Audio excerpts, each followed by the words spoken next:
So here we are. This is the second lecture in Chapter 11. Chapter 11 is on business cycles.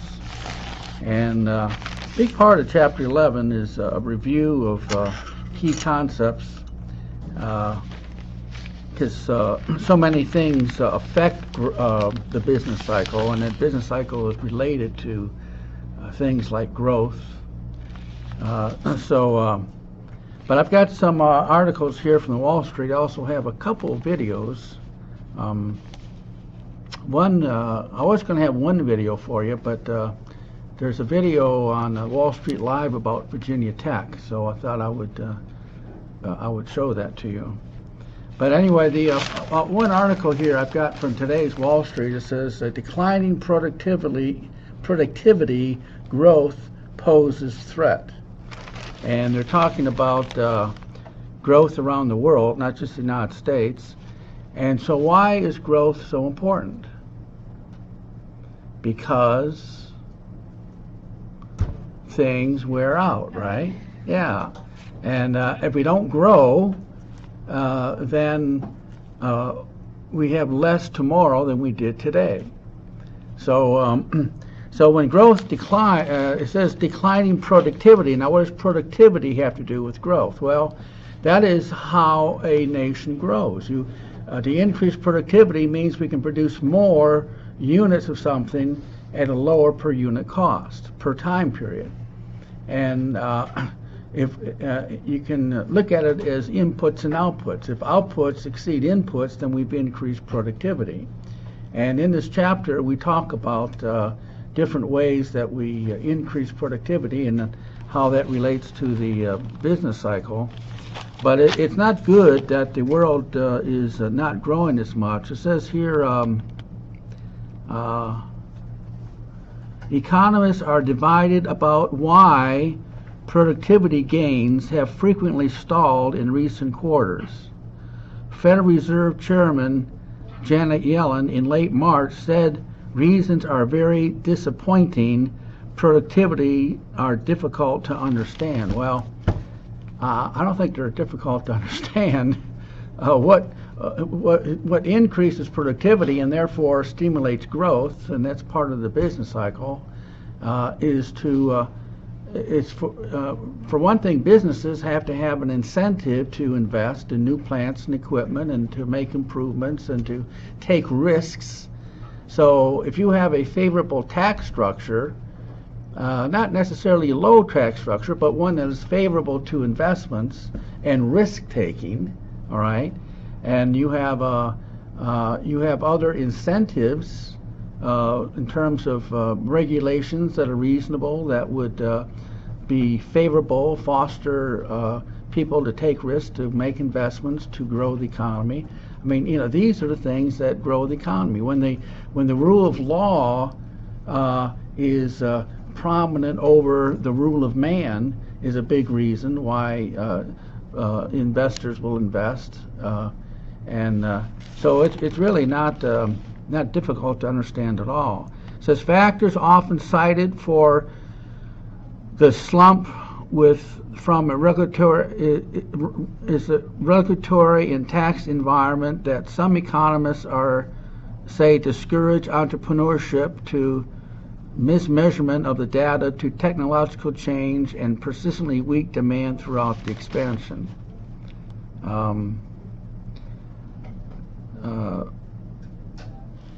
Let's see. It mentions inflation.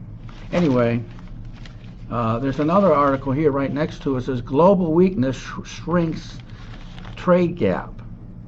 So those two things are related, right? If the whole world is growing less, if we're having growth problems, then obviously international trade is going to fall off. And that's what the next article says. It says global weakness shrinks trade gap. The trade deficit narrowed in March as imports fell faster than exports. Imports fell faster than exports. So if we're importing more than we're exporting, what's going to happen? Well, more money leaves the country, right? We import, more money leaves. than we export. With exports, money comes in. But if we import more than we export, then money leaves, and eventually this is going to affect domestic demand and domestic employment as a result. It says slow global growth has curbed demand for U.S.-made products, while the dollar's rise in value against other currencies over the past year and a half has made exports more expensive for foreign buyers. So again, it's a rising currency. Now, when you're talking about values of currency, we're always talking about it in relative to other currencies, right? So if the currency rises in value, what has that got to do with growth? Well, if our currency becomes more valuable relative to other currencies, and it's always relative too. If you're talking about a high currency or low currency, or this currency increasing in value or that currency decreasing in value, what we're talking about is one currency in relation to other currencies. So if our currency is revalued relative to other currencies, you got winners and you got losers, right? Now, who are the winners? Well, people who buy things, domestic consumers are the winners, but the losers are businesses that export. And as with a high value currency, American products become more expensive to foreigners. Foreigners buy less from us, less money flows into the country, and in the longer run, this could lead to economic stagnation, you see. So a country does not want the value of its currency to increase relative to other currencies.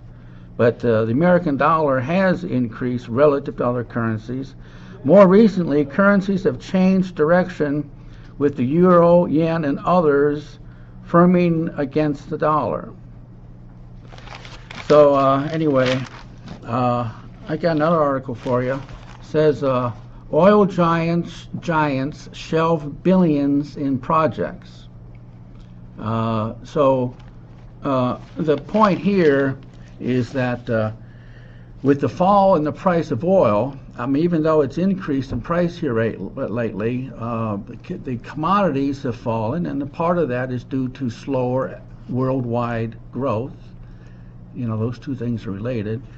But what's bad is that, this hurts companies, and especially these oil companies are greatly affected. And then what happens? Well, these corporations lay off thousands of people, which they have. Those people have less money to spend, and therefore demand goes down, and other people become unemployed.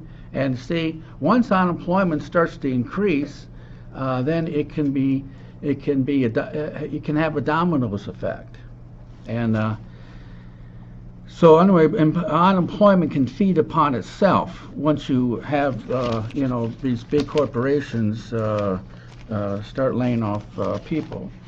Another article here, playbook for Puerto Rico, and they compare it with Argentina, but it just says here, because it is Puerto Rico is a U.S. territory, it can't file for bankruptcy, an option for municipalities and state agencies. And it's not a country, so that puts Puerto Rico in sort of a unique situation, in terms of its bankruptcy. Oh, and then lastly, here's an article about how Europe it says bidding adieu to the 500-euro banknote. So, here's an article that how Europe now has eliminated the 500-euro banknote. And what's one of the reasons? Because with negative interest rates, people are not putting their money in banks, and they are hoarding their money. See, money's not circulating as they keep it under their mattress. And so the authorities figure that if we eliminate the high denomination bills, that it makes it more difficult to hoard money and might encourage people to spend more. But what could this lead to? In fact, this is mentioned in this article. Well, if they eliminate high denominated currencies, and one of the reasons they give for this is the drug trade, and and other illegal acts. They say that if we the theory is that if we eliminate currency, then we can track everything. If the only way to buy and sell is through your bank account, then it's easy for authorities to track, and it's more difficult for drug people to do their thing. It's more difficult for the underground economy. But what else can be lost if we eliminate currency? Well, that gives the government almost complete authority over people, right? Over citizens, because now, if you can only buy through your bank account, what could the government do if they didn't like you for some reason? Delete your bank account. So this is, the danger in this is that to eliminate currency is a way to lose personal freedoms. Of course, they don't say that, when they do this, and they don't do it all at once, of course. But first it can be the 500 euro note, and then it could be the $100 bill, and then it could be the $50 bill, and on you go. Anyway, I do got some videos for you.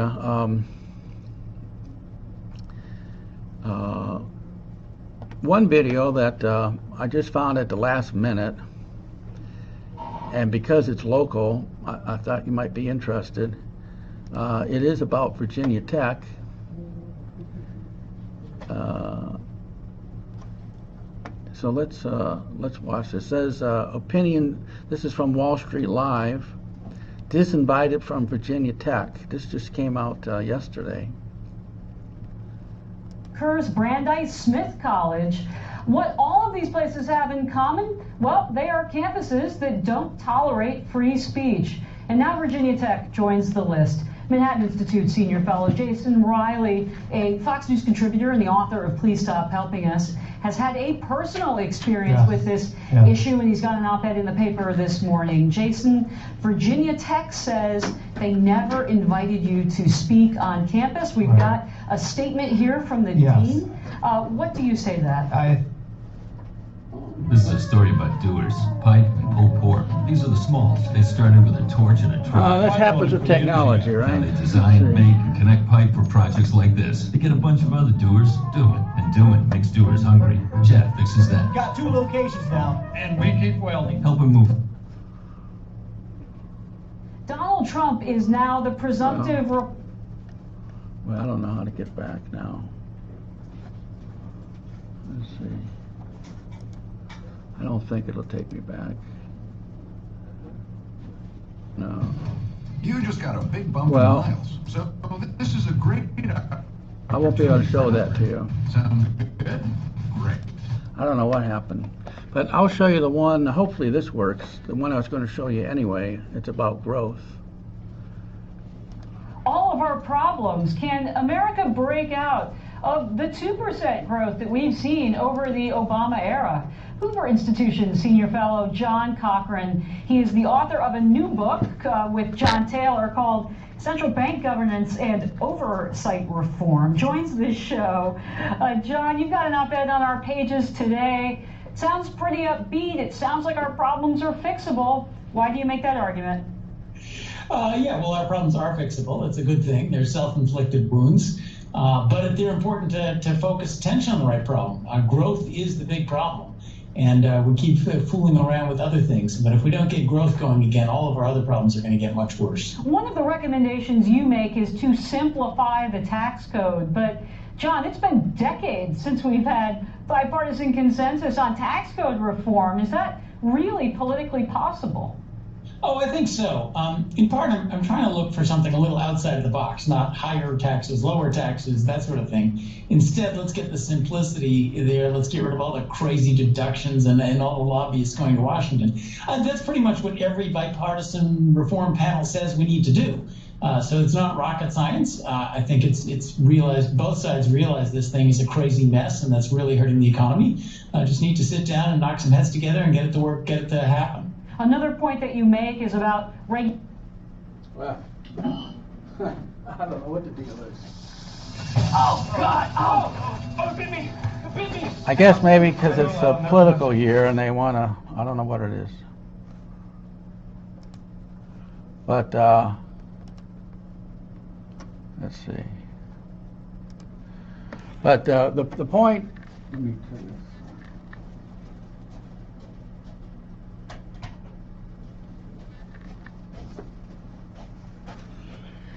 The point that that video made about growth is that growth has really got to come first. See, if we grow, let's say 10%, which would be a high growth rate, but to make my point, let's say we grow 10%, we could take a 5% of that and distribute it in terms of welfare programs or our health care programs and things like that, and we would still have a very healthy 5% growth, right?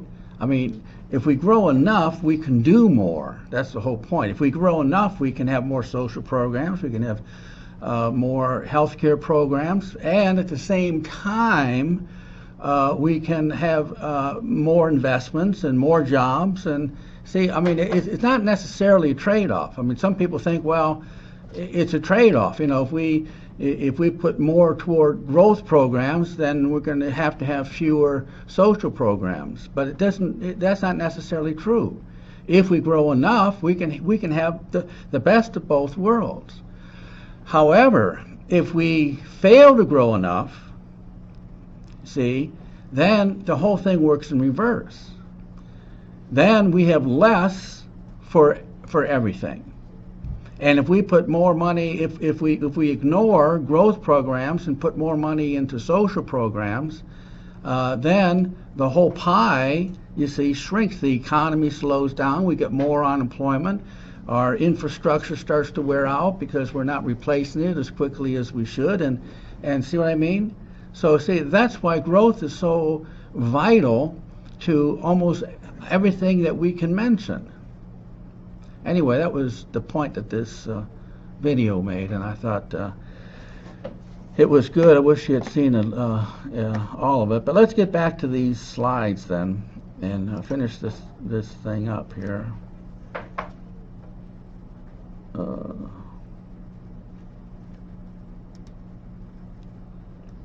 Let's see, slideshow from current slide. Now this is, I'm backtracking a little bit, but this graph here is so important to the business cycles and to growth and to so much of what we're talking about. See, if we can move the aggregate supply curve to the left, and how do we do that? By increasing productivity, right? By if our outputs increase more than inputs, if our costs go down, aggregate supply shifts to the left. If costs go up, aggregate supply would shift to the left, which would give us higher prices. But if we can shift the aggregate supply curve to the right by lowering costs, then we can get both lower prices and a higher GDP. That's why this aggregate supply curve is so important, and that's really what I was talking about in terms of growth. If we can grow enough, we can have more of everything. Well, this is why. I mean, this is the picture of why that's true. Move the aggregate supply curve to the right. How do we do that? We do that by lowering costs. We can supply more at lower cost than we could at the higher costs. Boy, am I having trouble today or what? See, what can cause a shift to the left? Well, we talked about that. What can cause increase in costs? And monetizing the debt or quantitative easing can increase inflation. How's that? Well, what causes inflation? Increasing the money supply more than increased goods and service. Of course, we know that velocity and GDP are also factors. But what is monetizing the debt? That's quantitative easing. If we increase the money supply, what happens if there's more units of dollars, then what happens to the value of each unit? it goes down, right? It's like money's like anything else. There's nothing special about money. So when money becomes more plentiful, easier to come by, there's less competition for each unit. The value of each unit goes down, and therefore when you and I want to buy something at the store, it takes more units, say in our case dollars, and that's what causes inflation. All right? And of course with inflation, it makes it more difficult to make investments, and it discourages demand, and so we can get negative growth. An increase in the price of oil would definitely be a factor. Of course, today, the opposite is happening. The price of oil is going down. And one of the reasons the price of oil is going down is that oil is a commodity, and the world growth is slowing down, is not very healthy at all, and therefore the demand for many of these commodities are going down, and so we have a decline in prices, including oil. An increase in public union benefits could cause inflation. Now, here there's a big difference between private unions and public unions. Okay, we can pass a law against public unions, or not law against the unions, but we can restrict public unions while not restricting private unions. And why might we want to do that? Well, the point is that public unions have more bargaining power than private unions. Private unions would be unions that work for a corporation, some business. Public unions are unions that work for, like, school systems, that work for, for the local school district or for a state. Now, the point here is that if you're talking about public unions, there's two factors. First of all, with public unions, they are providing something that society deems as pretty much a necessity, like their children's education, would be a high priority. So if teachers go on strike, like they just recently did in Detroit, the Detroit teachers just went back to work over pay demands. People get upset about that. So public unions, in terms of society, have more bargaining power very often than private unions. Plus, on the other hand, with private unions, you've got a corporation that has as their first priority to make a profit. But in terms of public unions, that's not the case. You have a public institution like a school district or a state that is not in business to make a profit. And so they'll say, well, we can give in to these wage demands and simply raise taxes, we got so many taxpayers that we could just raise taxes a little bit, no one would even notice. And so see, public unions have more bargaining power, and public institutions are easier. It's easier for them to give in to the demands of the public unions, and that's why strikes by public unions can be more damaging to the economy than labor strikes by private unions. So you got to differentiate in your mind the difference between these public unions and private unions. Detailed laws can be a big problem. Laws can become so detailed that no one really knows what the law says, and this leads to confusion, and confusion leads to a hesitancy in terms of taking risks and making investments. People who make investments have got to be pretty sure about the future and about the rules of the game, and if they're uncertain about the future because things are confusing, then they will be hesitant and not make the investments that they would otherwise. So detailed laws can be a factor. Emphasis on green technology. Now, there may be good reasons for, in fact, there are very good reasons for policies that might, bring about a cleaner environment, and safety and working conditions and things like that. But it's it's a matter of emphasis. I mean, if your total mind is on the environment and you're not concerned at all with growth, then you can put too much into the green technology. But if growth suffers, then the whole pie shrinks, and we start to get all kinds of problems.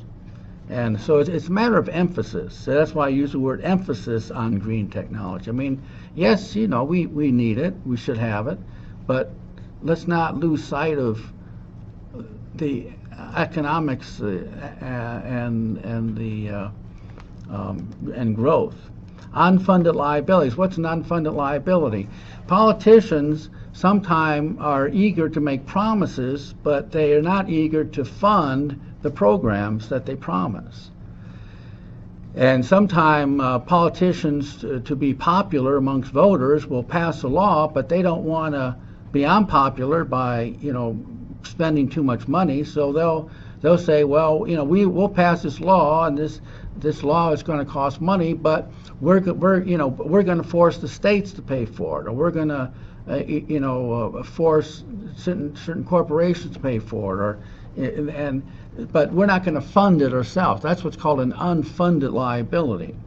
That there's a liability here, but government has not funded that liability, and that can be a real problem, especially in a declining economy. Interest on the national debt, of course, can be a problem. Our national debt now is close to $20 trillion. A good portion of our national budget goes to pay the interest on the national debt. And the more money we put into the national debt, and a lot of that interest goes to foreigners, by the way, and the more money we put in the national debt in terms of interest payments, then the less money we have to make investments and for social programs and other priorities. I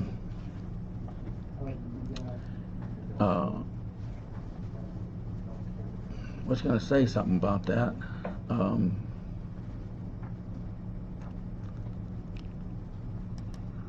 I forget what I was going to say.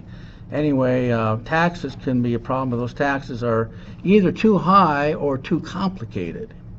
See, it could be just a matter of being just simply too complicated. But taxes can be a deterrent. Tariffs, now there are good reasons for some tariffs, but remember, to put a blanket tariff up against imports for the sole reason of stimulating jobs is not a good idea. All that will lead to is more unemployment, for lots of reasons that we've talked about before. It could, if we put tariffs up against their products, they'll put tariffs up against our products, and prices, everything goes up, buying power goes down, and next thing you know, we've got more unemployment in all countries.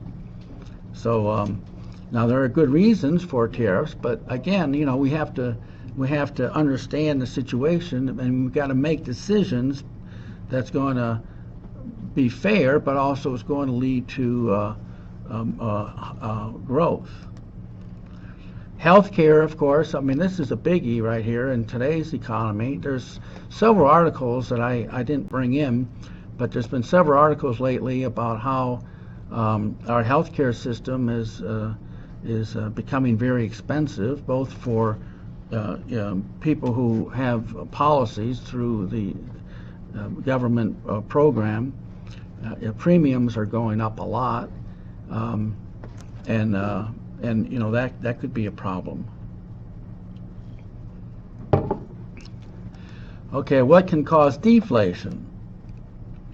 Quantitative easing, low interest rates, high corporate taxes, double taxation of money earned in foreign countries, interest earned on reserves held at the Fed. This reminds me, I've talked about this before, that inflation is caused by increase in the money supply more than we increase goods and services, right?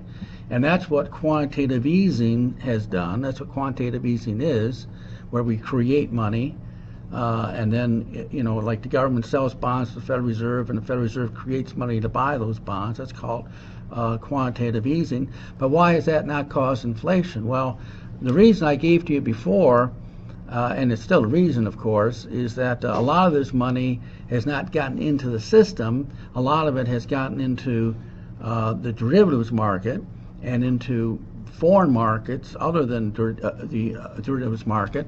But another reason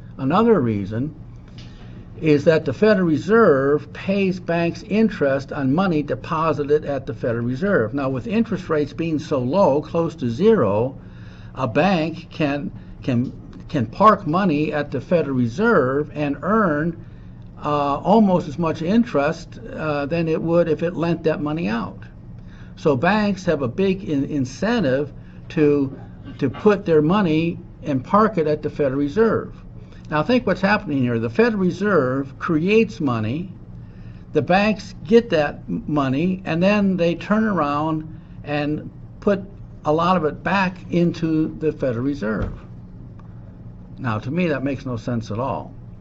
But that's another factor in why we haven't had more inflation, because it's another reason that money has not circulated, has not gotten into the system despite quantitative easing.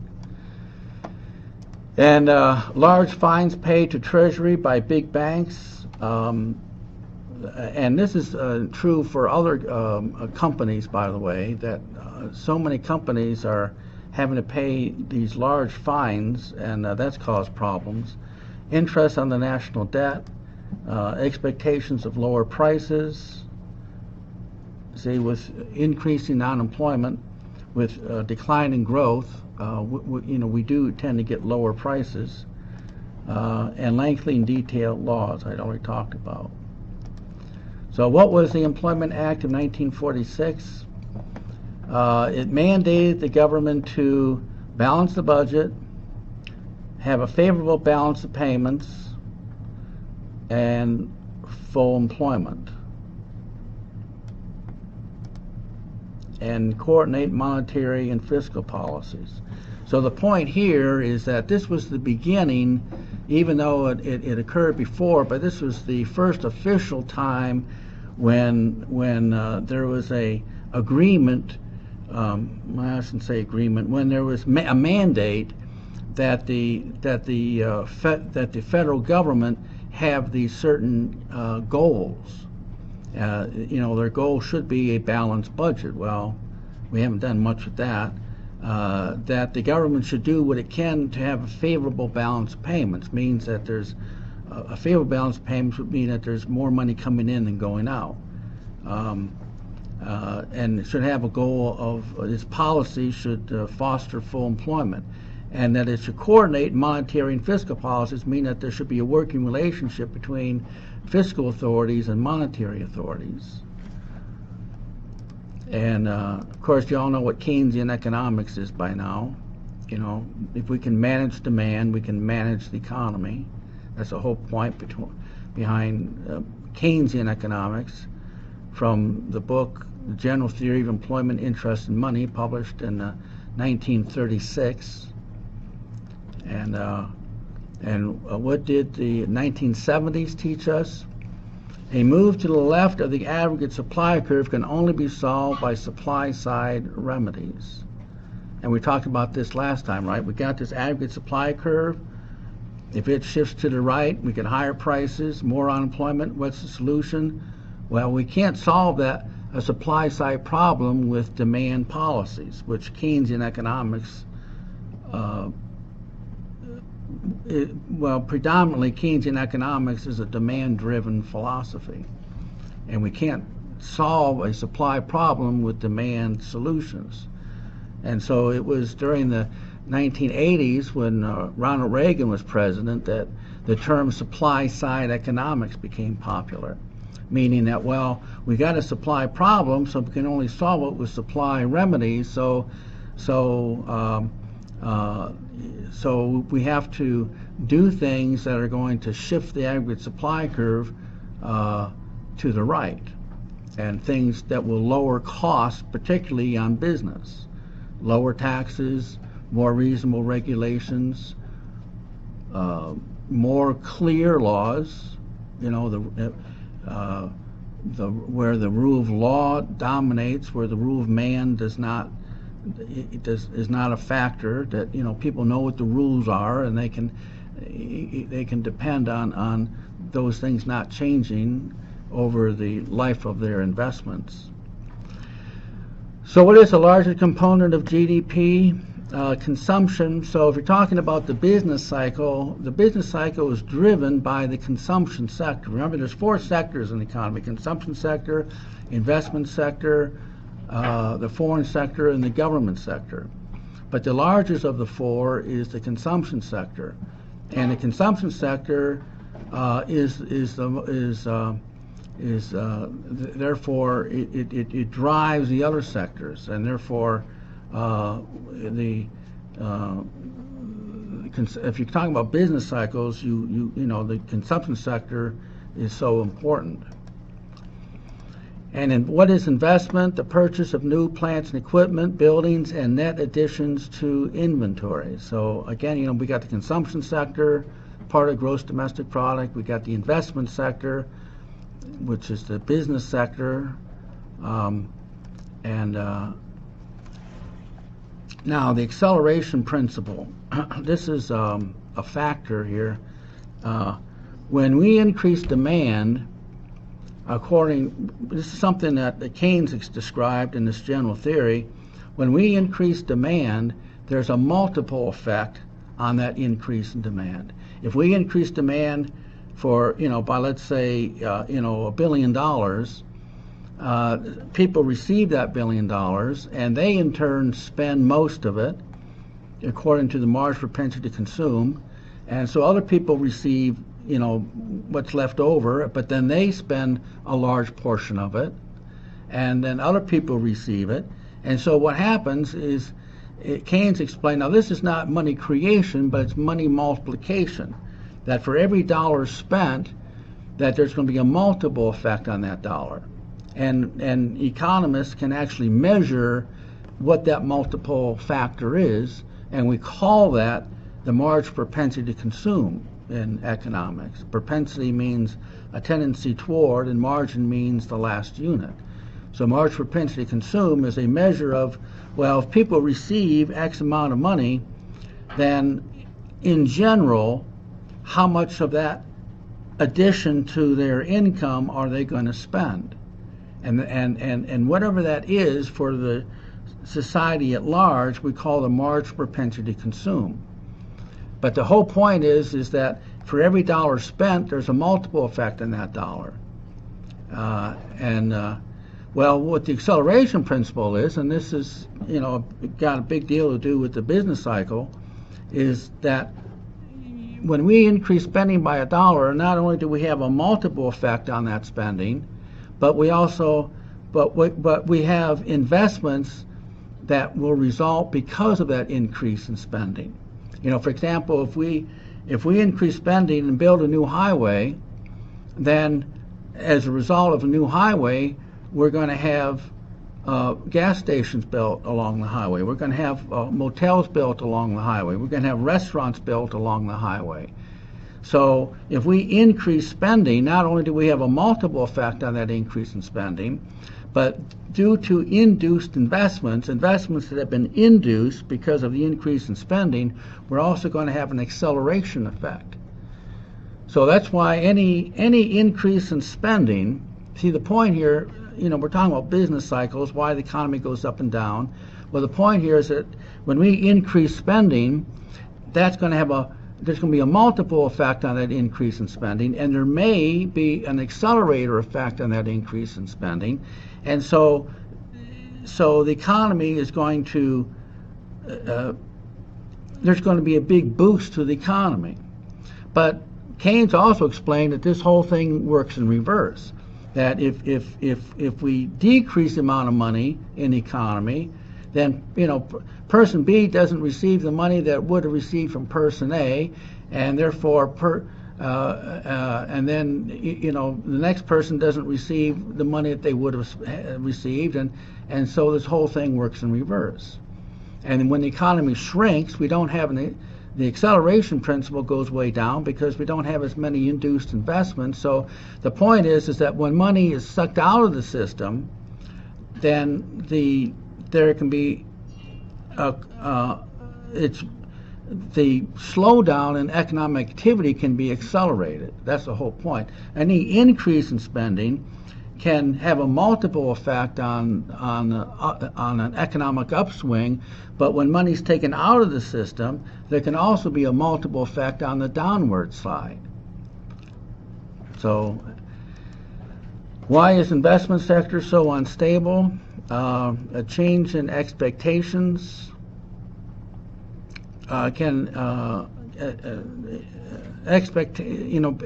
investors make investments based on their expectations of some future event and not what's happening today. And so if their expectations can change and their anticipation, then the rate of investments can change. Inconsistent accelerator. Now the accelerator exists to a large extent when there are favorable tax laws, reasonable regulations, and we have a growing dynamic economy. But the accelerator can have little effect on the economy if we have large and complex tax laws or regulations, and we have more unemployment. A change in the rate of growth determines swings. Again, there's a multiple effect here. Any change in the rate of growth can have can cause bigger swings in economic activity than the initial change. Government policies can cause economic bubbles, which is what we've had today. With monetary policies, we can cause bubbles, and a lot of economists believe that we're in a bubble today. We simply increase the money supply. It's like giving drugs to a person, and the analogy is that we're in a high today, but it's not real. It's just a bubble, and bubbles can burst. Now, if you have an increase in economic activity due to good, sound investments, you've got reasonable tax policies, reasonable environmental policies, reasonable regulations. You've got a lot of incentives for people to make investments. Well, see, that can cause real growth. That's not a bubble. But if you have an increase in economic activity simply because you've increased the money supply, well, it's just like a person taking drugs. They feel good for a while, but it doesn't last long. Okay, and what are pro-cyclical government policies? Policies that can accentuate the swings of the business cycle because of lag effects and emphasis on anti-growth policies. A pro-cyclical policy would be a government policy that would accentuate the highs and lows of the business cycle.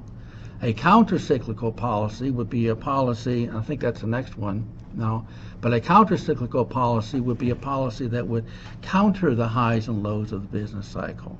So our intention in terms of monetary and fiscal policies is to be counter-cyclical. In other words, we don't want wide swings in the business cycle. It would be better to have moderate swings, moderate, ups and downs. Because we're always going to have ups and downs. We can't eliminate the business cycle, but we don't want real high highs and real low lows. So that would require counter-cyclical policies that would counter the swings of the business cycle. Whereas pro-cyclical policies would be undesirable, that would accentuate the highs and lows of the business cycle. But what is the Helmsman's dilemma? One problem that we have in trying to steer the economy in terms of monetary and fiscal policies is what is called this helmsman dilemma. Now, what a helmsman dilemma is imagine being the captain of an ocean liner, and you're going, let's say you leave New York and you're headed toward London, and you're thrown off course a little bit. So you turn the steering, you turn the wheel. I guess it's not called a steering wheel, but you turn the wheel, let's say, to the right to get more on course, but you don't compensate for the weight of the ship. And so once you start to head toward London again, you start to turn the wheel to the left, but the ship doesn't respond right away. This big heavy ship is different than a car. With a car, you turn the wheel, it responds right away. But with a big ship, you've got, you're riding a lot of tonnage on liquid, and so you've got these lag effects. And so if you're not a skilled person that's manning this ocean liner, then what you could do is that you could zigzag all the way across the Atlantic, because you're not anticipating the momentum of the ship. And that's kind of like what monetary and fiscal policies are. With monetary and fiscal policies, it's more like it's not like driving a car. It's more like being the captain of an ocean liner, and that's a big problem. See, that's a big problem. It's not with the economy, things don't happen. I mean, they're not. When we change a policy, the economy doesn't respond immediately to that change, because there are these lag effects. So it makes for policymakers, the helmsman dilemma can be a real problem. It is a dilemma. And now, what is the Financial Security Oversight Council? This is something that's affected the business cycle here recently a lot.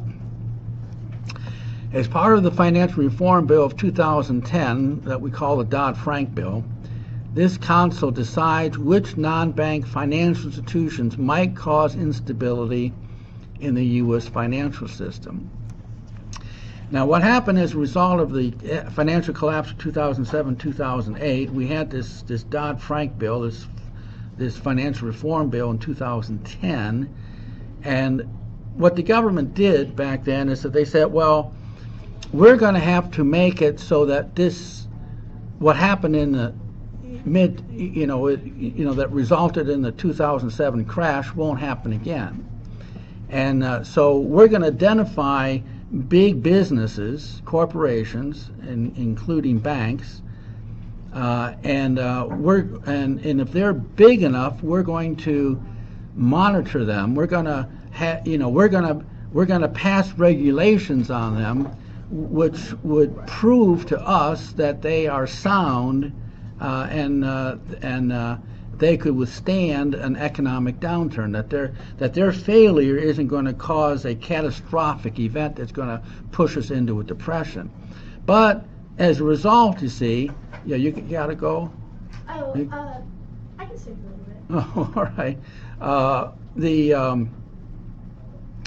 What happened is that the government gained more control over a lot of these big corporations, and this has actually not been good for growth. See, what is the significance of this oversight council? All banks with assets of more than $50 billion and any other financial business deemed large enough will be regulated by the Fed.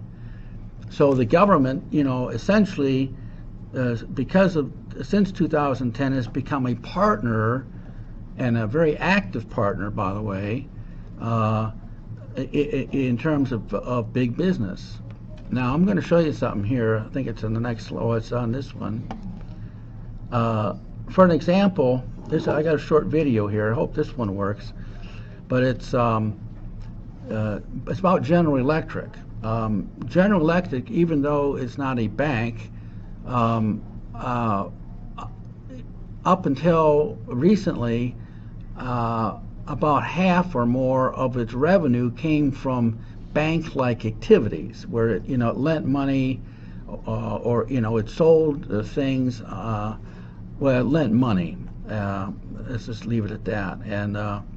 And so what the government did is that they said, well, even though you're not a bank, you're too big to fail, and so we're going to regulate you and mandate that you conform to all these government regulations. So what GE did, because this is not good for a company, they actually sold off all of their financial units. The GE shrank by more than a half, just for the sole reason of not being under the umbrella of this financial reform bill. And they did escape it. And this video here, well, let me see. Hope this works. I think that she's asking a question. Yeah. Is The what now? the educational department loans, how do they affect the growth? Educational loans? Yeah.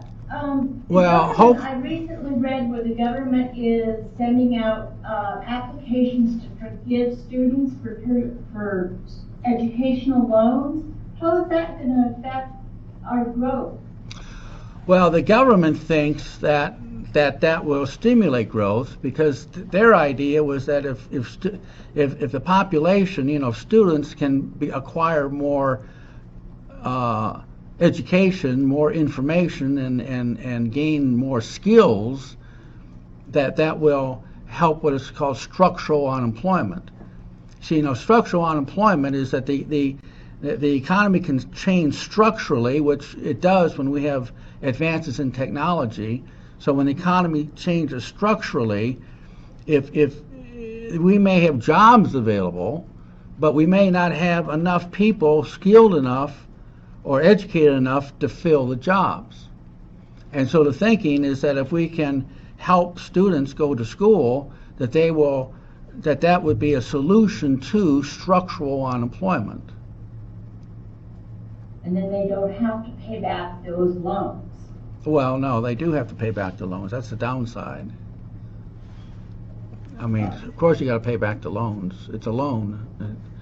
The average student graduates with a $30,000 debt, and this government has written the rules, and student loan debt is one of the few debts that cannot be absolved through bankruptcy. So no matter what your situation, you're going to pay. You're going to have to pay back these loans plus interest, and if you miss your payments, the penalties are very high, and the amount of money you owe could increase substantially once you start missing some payments. Okay. Yeah, it's a real problem. See,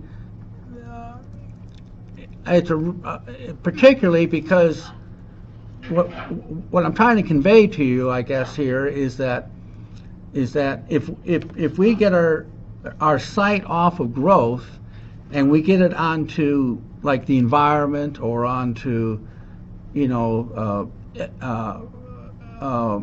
distribution of income, like in terms of like minimum wage laws and things of this nature, then what happens is that and then we encourage students to go to school, and they go into debt as a result.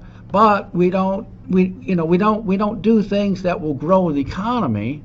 Then you see what's happening today is that you've got all these students that are graduating. They're on the average $30,000 in debt, and the jobs aren't there. At least the high-paying jobs are not there like they were, years ago. Because the economy is, we've not done those things that would really encourage investments. This is why so many American businesses have left America and gone to foreign countries, because our taxes are so high and our regulations, and over the years our it's become more difficult for businesses, and they found it easier, better business conditions in foreign countries. But then what we do, instead of changing the regulations so that they're more amenable to investments, instead of changing tax laws that might increase investments, we simply pass laws that put penalties on businesses when they try to be like move to a foreign country. But this simply makes, it doesn't solve the problem, it just makes it worse, because it just leads to lower investments and less risk taking, and again, the whole pie shrinks even more so. And of course, the people that are hurt from a shrinking economy it's the millennials, the ones that are just entering the workforce for the first time. Does that help? Yes. Yeah. Well, let's see. I was talking about General Electric. This video here is General Electric to sell nearly all of its financial divisions, which it has. The video is a few years old. Well, April 10th, 2015, so it's about a year old. And we have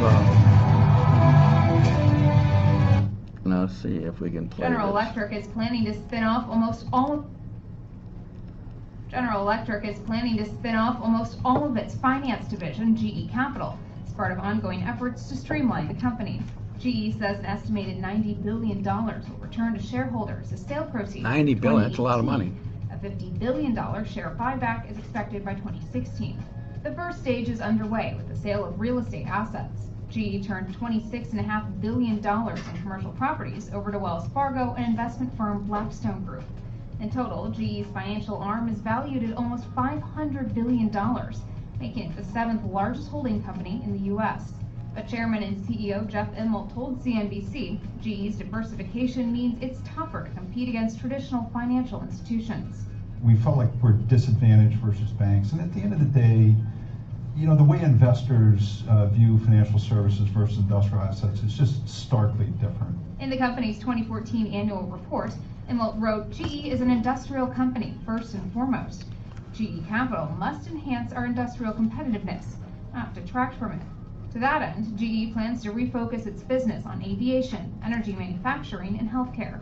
All that will remain of its Capital Group is departments that oversee. But the real reason for this is that it's accepted knowledge that GE has done this simply to get out from under this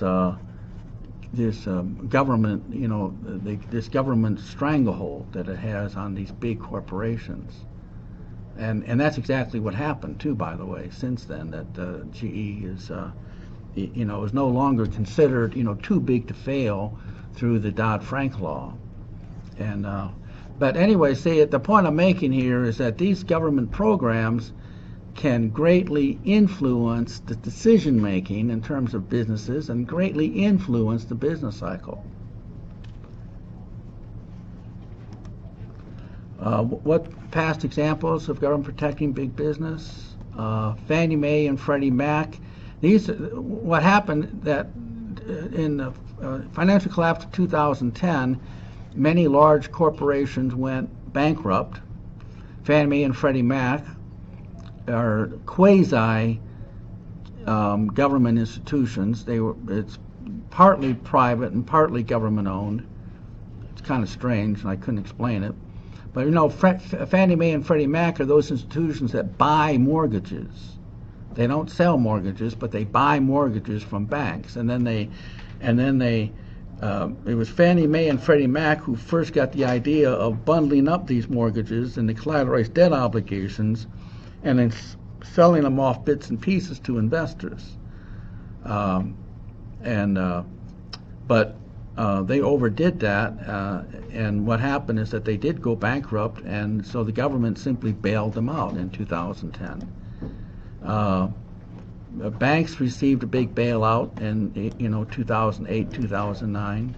General Motors and Chrysler were bailed out. So what we've got here, okay, bye-bye. Have a good summer. Yeah. So what we've got here is that we've got the government who has played a much larger role in economic affairs since 2010. The point I'm making here is that the economy after 2010 is drastically different than the economy before 2010, and it's got a lot to do with the and it's one reason why, in terms of the business cycle, while we haven't had a robust recovery since 2010. We've had somewhat of a recovery, but a lot of economists think that the only reason we've had even a modest recovery is simply because of generous monetary policies, not because we've done anything structurally that's going with increased productivity. And of course, the foreign sector is very important in everything that happens. The foreign sector can be pro-cyclical or counter-cyclical. It can accentuate the highs and lows of the business cycle or detract from it. And the more we trade with other nations, well, the more that's true. See, in other words, we can have unemployment domestically, but if foreign demand is still robust and foreigners are still buying our products to a large extent, then that foreign sector is what is called counter-cyclical. In other words, if it were just the American economy, for example, and Americans spent less and consumer demand went down, we would have more unemployment. But if the foreign sector picks up the slack and foreigners buy from us to take up, the lack of spending by Americans, then that foreign sector counters the highs and lows of the business cycle. See, and that way it would be a favorable factor. But the foreign sector can also be pro-cyclical. The more we trade with other nations, then what can happen is that things may be going well in America, but if other countries experience growing unemployment and we depend on their demand for our products, they buy less from us, and unemployment can get a lot, we can be greatly adversely affected by the foreign sector. How do we compare real GDP as a percent from year to year? And we take the percent increase from year to year. Now, if you're measuring growth, this is a very simple mathematical calculation. The percent increase, we go from 3 to 5. You take the difference between the two numbers and divide by the original number. What is percent increase as we go from 3 to 5? 2 divided by 3, which would be a 67% increase. And at the percent decrease, we go from 5 to 3, would be 2 divided by 5, which would be a 40% decrease. So if you're measuring growth, if you're measuring the business cycle, then what we do is we take this time period, compare with the next time period, compare with the next time period, and we take the percent increase or decrease from this time period to the next, to the next, to the next. And that tells us, not only are things getting better or worse, but how quickly things are getting better or worse. In very simple terms. And I'm almost done with this. What is the circular flow of income? A model that shows the income and expenditures in the economy. The point here is that there are all kinds of circular flows, like money goes into banks, money leaves banks. Money goes into foreign countries, money enters the country from foreign countries. That's the circular flow. So there are these different circular flows, and if those circular flows are uninterrupted, where the flow is simple, money leaves goes out to other countries, but money easily comes back in. Money goes into banks, but then money easily comes out of banks. Well, everything else being equal, now we're going to have a healthy economy. The problem arises when there are interruptions in the circular flow somewhere.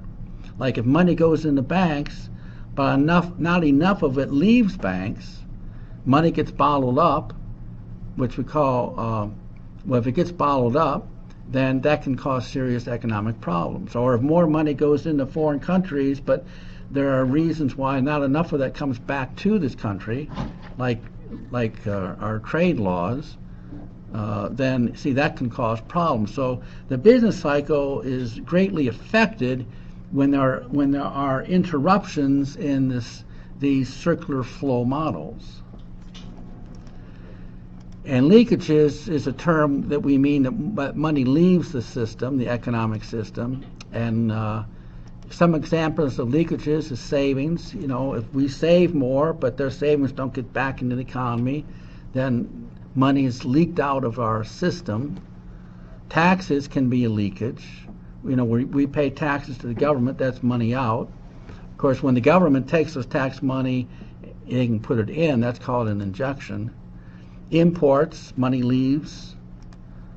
And injections is just the opposite. Any payment of money into the economic system, for example, investments. We put money in banks. Banks lend up money to businesses. They make investments. That's money out. That's an injection.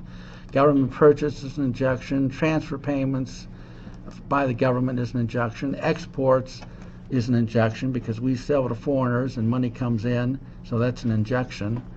So anyway, these things simply show the circular flow of money, either within a country or between countries. So at what point is equilibrium reached in the circular flow model? Well, if there are no interruptions in these circular flow models, either between countries or maybe in the banking system, if there are no interruptions, then there's going to be the equilibrium is where the money leaving equals the amount of money entering. Like if you take the foreign sector, if more money leaves the country, then there's more dollars in the international market. The value of the dollar goes down, so we in turn buy less from foreigners. Foreigners buy more from us, and that reverses the process. Whereas the problem is too much money coming in, then the supply of dollars in the international market goes down, the value goes up. That puts us in a better position when we buy from foreigners. We buy more from foreigners, more money leaves, and that reverses the process. So a lot of the circular flow models, either money coming into banks, money leaving banks, us spending money that goes into foreign countries spending money that comes back to America. You got the circular flow mechanism, and what I'm saying is that there is a natural process whereby the market is one that we're always tending toward a point where the amount of money leaving, where injections tend to equal in leakages. Leakage is money out of the system, and injection is money entering the system. Well, over the long run,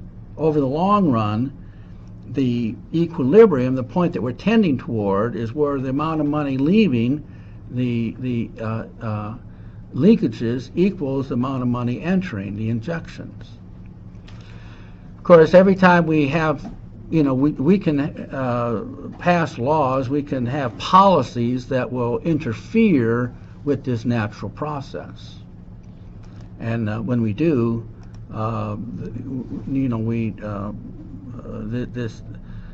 this tendency toward where the amount of leakages equals the amount of injections is slowed down, and that can cause problems.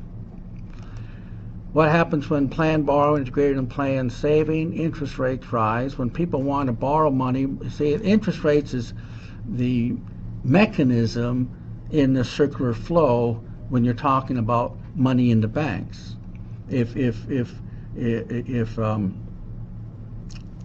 we've got money in banks, and maybe it's being bottled up in banks, but if If planned borrowing is greater than planned saving, then we have competition. Oh, who's going to get this money?